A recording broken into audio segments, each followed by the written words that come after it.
I want now to go over some important ideas in the philosophy of religion contributed by William James. It's summed up in the phrase, the will to believe. That is the desire to believe, the wish to believe, the hope that belief often represents. These kinds of emotions influence people when they come to their religious beliefs. James makes this point that when you look at matters closely, feelings are the primary driver of religious belief. Doctrine and theology and philosophy are afterthoughts, secondary, much secondary. Now, the problem with that is that if you say that feeling is the basis of religion, it seems like you're admitting that there is no reason to believe. That is, reason must put feeling aside. All feelings aside, must be neutral. Your hope for the way, say, a scientific experiment should turn out must not influence how you interpret the results of that. Your fear of how a scientific experiment might turn out must not influence how you interpret the results, understanding how it actually did turn out. Well, some kind of rationalism will also say that when it comes to belief in God, you must not let your feelings interfere. You may wish there's a God to believe, or maybe it's because you fear the flames of hell that you're inclined to believe, but those kinds of feelings influencing your belief system is quite improper, quite illogical. You can't expect to have knowledge like that. And there's a good deal of truth to this. This is the way I put things like that, the simplistic level of the way emotions are affecting belief. It's hard to deny. Something like that is almost certainly correct. But James's question is really, does that mean that emotions can never influence your belief in a legitimate way? Does that mean that what you hope or what you fear should never be allowed to influence what you believe? Now, if you're a strong rationalist, you'll say, yes, that's exactly what it means. And that's what this man Clifford believed. So William James sets himself up over against Clifford. He writes a famous paper called The Will to Believe, in which he argues that it's not irrational, it's rational, in certain very specific limited cases, to allow your emotions to affect your belief, your hope and your fear and whatever other emotions you may have. Now, different people will have different emotions, so they may come to different conclusions. But it's not an anything goes. It's not just let your belief follow wherever your emotion goes. No, it's very limited circumstances. So James is very easily misunderstood if these circumstances are not clearly kept in mind. I want to talk about these ideas, these limited circumstances, so you have an idea. The textbook authors go through this very quickly. They almost seem to assume it rather than assign it or explain it. So here's my explanation. So James is talking about options for belief, okay? James says, consider an option. So an option is a choice that you have between two hypotheses. A hypothesis, in this sense, is just a possibility for you to believe. A hypothesis will be in the form of believe this or believe that. Those are two hypotheses. And an option says believe this or believe that. It says believe one thing or believe another. You can believe one or you can believe the other. That's what an option is. The options and the hypotheses can be classified in certain ways. They can be called living or dead, forced or avoidable. It may be a momentous option, or if it's not, it's what he calls a trivial option. What James says that in the case of options that are living, forced, and momentous, it is logically permissible to allow one's passions to influence one's choices. Now, this is going to turn out to be the case only in restricted areas, only with regard to restricted questions, and only when they're formulated in a certain way. But with all those restrictions, basically scientific questions are going to be put aside. Scientific questions are not open to this sort of thing. Okay? So we'll see why in a moment. The only place of application that James is concerned about, I don't know if perhaps there are more, but these are the three ones, are moral questions about right and wrong, interpersonal questions about how we are going to get along. There may be some overlap with those two. And religious questions. Questions about what's ultimate.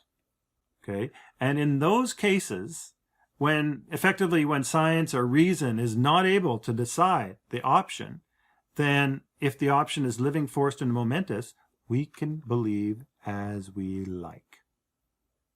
It's rational. We have no other choice. You can believe what you like, what you want to believe. And it will happen that some people will believe one thing and some people will believe another. So this is not a way to sort out the one best hypothesis for everyone. So I've explained some of these terms already. This is the young William James in Brazil. He went to Brazil with the great biologist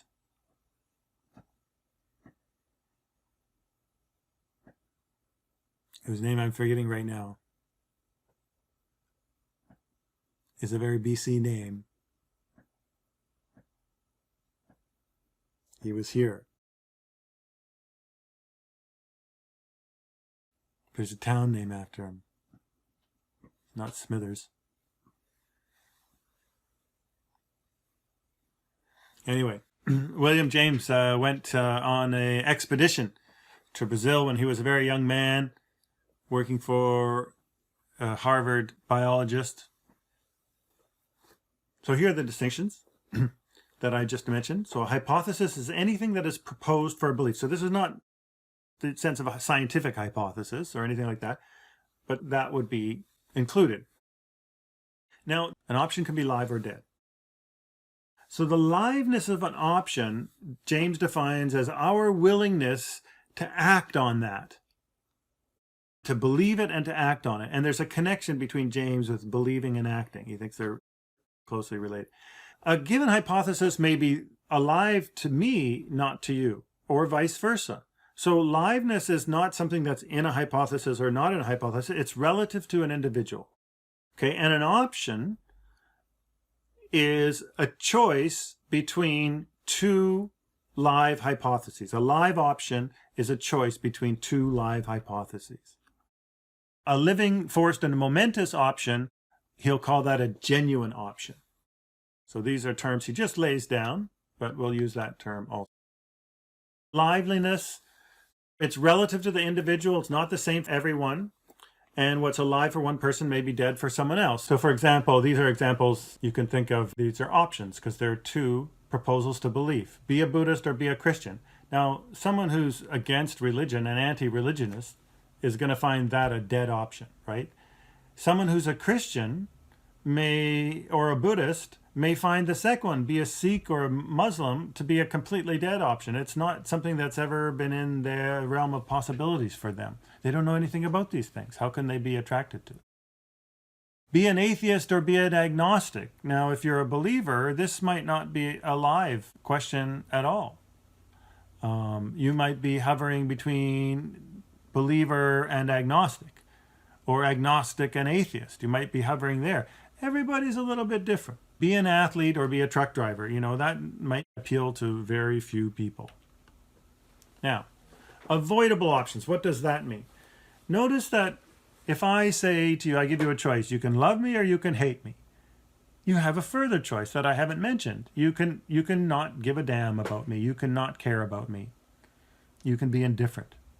Similarly, if I have a favorite theory and I say, you must believe my theory or prove it wrong. Prove it wrong or believe it. And you can say, sorry, I'm just agnostic. I don't know anything about your theory. I haven't looked into all the evidence. So I'm trying to force it. It's a false dichotomy, you see, if I say believe my theory or deny it. Love me or hate me. It's called a false dichotomy, a false dilemma. Similarly, if you can say believe in God or deny God's existence, you can say, well, I don't want to take any extreme position. I don't know anything about that stuff, so I'm just going to be agnostic. So these first three are not forced options. These are avoidable options. You can avoid the choice. But if someone rewords it slightly, and this factor of forced is a matter of wording.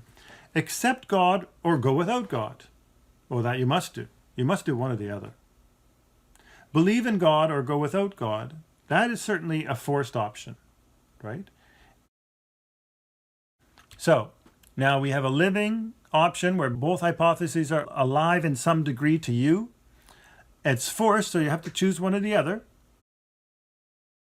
And also next is momentous. So an option is called momentous if it offers a unique, rare, or once-in-a-lifetime chance. Trivial options, you can pass them by and just pick them up tomorrow and everything will be the same or something like that. You know, he gives the example of Amundsen offering you a trip to the South Pole. That sort of offer doesn't come up very often. If you pass it up now, you're not going to get another offer again. So it's momentum. It'll make a huge difference for the rest of your life if you go with that. Whereas basically every scientific theory, however profound or universal, is trivial. It's not momentous. It doesn't make a difference to your life.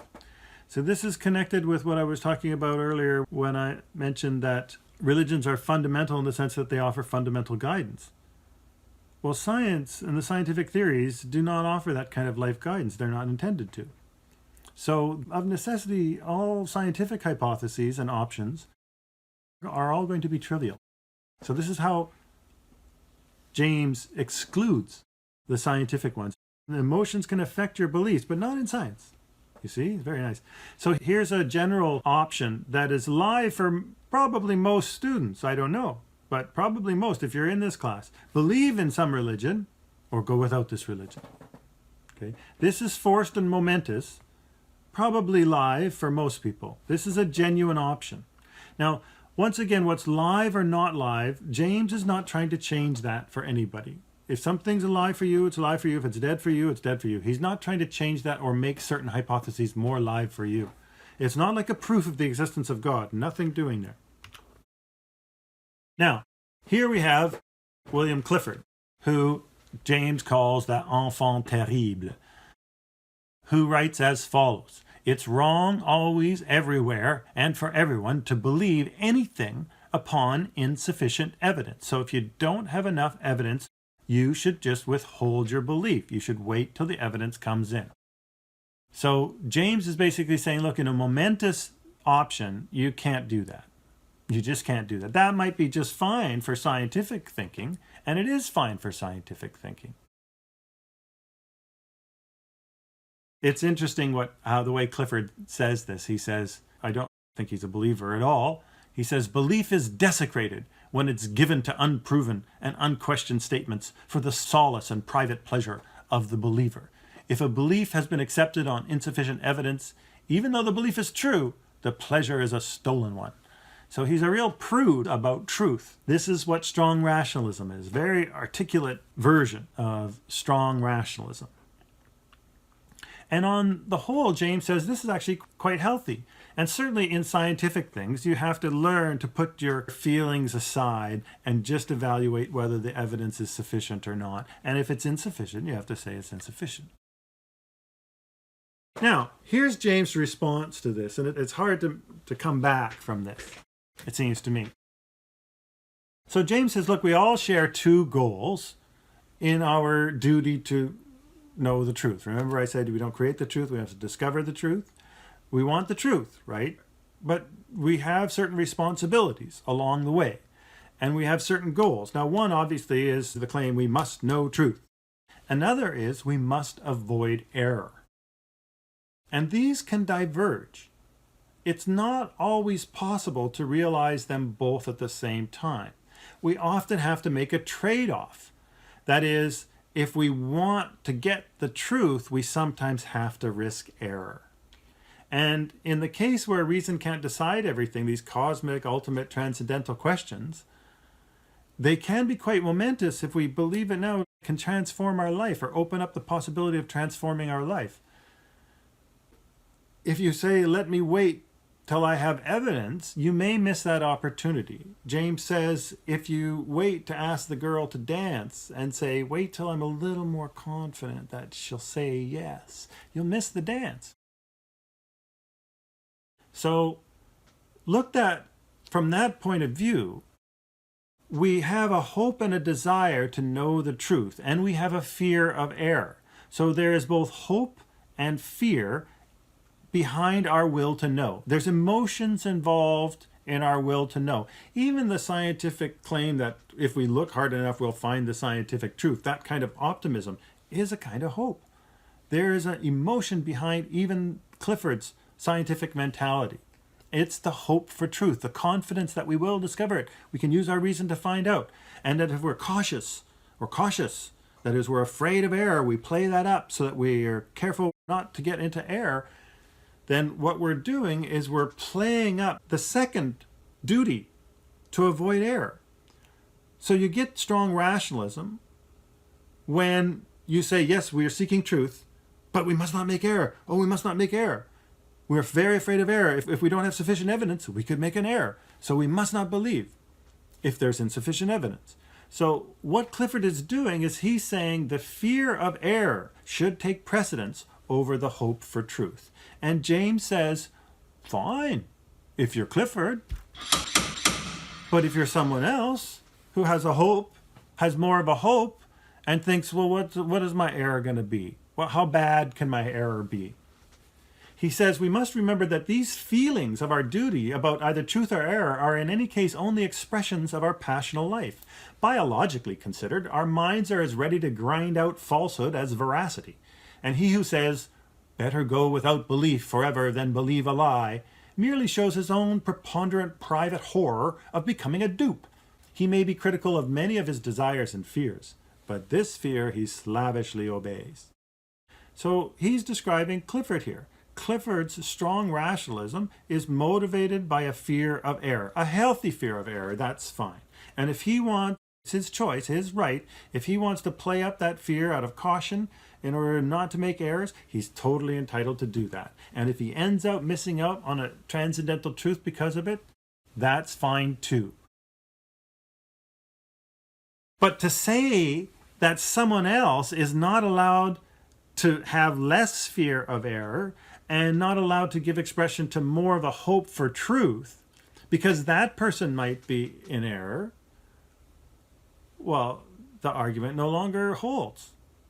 If Clifford's fear of error is a legitimate ground for his principle of belief,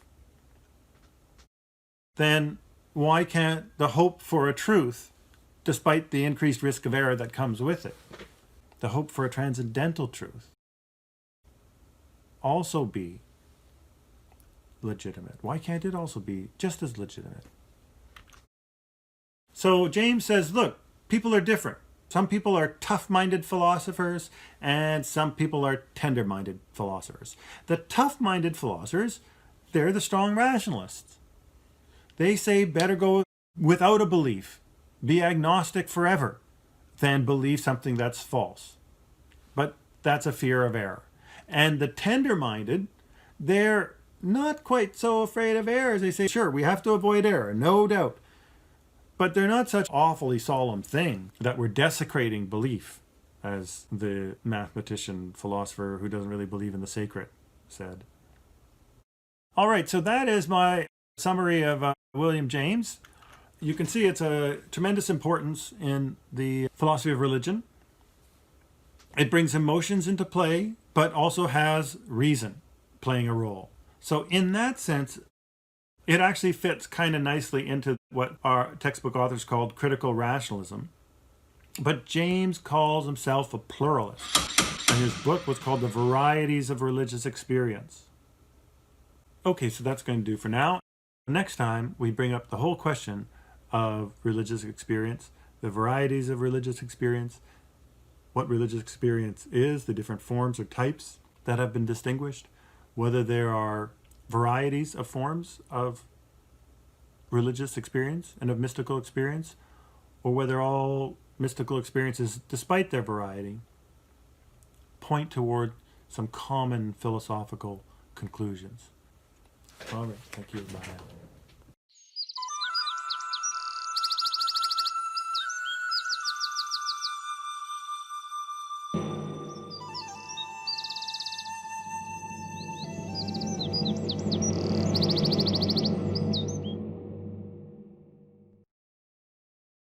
You see, it's very nice.